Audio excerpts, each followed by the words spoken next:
బుచ్చిరెడ్డిపాలెం పట్టణంలోని బధిరిల పాఠశాలలో 6వ తరగతి చదువుతున్న బోగోలు మండలం తెల్లగుంట గ్రామానికి చెందిన కారుణ్య శనివారం మధ్యరాత్రి హాస్టల్ నుంచి పరారైంది. సమాచారం అందుకున్న తల్లిదండ్రులు, పాఠశాల సిబ్బంది బుచ్చి పోలీస్ స్టేషన్లో ఫిర్యాదు చేశారు. బాలిక హాస్టల్ గేటు దూకి వెళుతున్న దృశ్యాలు సీసీ కెమెరాలో రికార్డయ్యాయి. ఈ సందర్భంగా తల్లి చెంచుకుమారి మాట్లాడుతూ, జులై నెలలో బధిరుల పాఠశాలలో చేర్పించామని, ఆరోగ్యం బాగాలేకపోతే అక్టోబర్లో ఇంటికి తీసుకెళ్లామన్నారు. నిన్న శనివారం నాడు మరలా పాఠశాలలో చేర్పించామని, అర్ధరాత్రి 12 గంటల సమయంలో పాఠశాల నుంచి వెళ్లిపోయిందని తెలిపారు.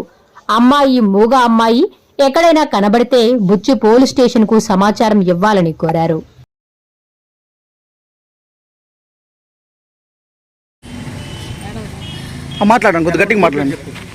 నా పేరు తిరువిదల చెంచుకుమారి.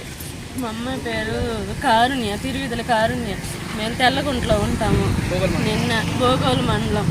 నిన్న సాయంత్రం 5 గంటలప్పుడు తీసుకొచ్చి వదిలిపెట్టాను.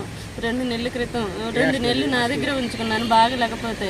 ప్రగతి హాస్టల్లో వదిలిపెట్టాను. తీసుకొచ్చి దానికి వినపడదు, మాటలు రావు. బుచ్చి దగ్గర హాస్టల్లో చేర్చాను. స్కూల్ డేస్ మొదలైనప్పటి నుంచి ఇక్కడ పింఛన్ తీసుకొచ్చి మళ్ళీ ఇక్కడే వదిలిపెడతా ఉంటాను.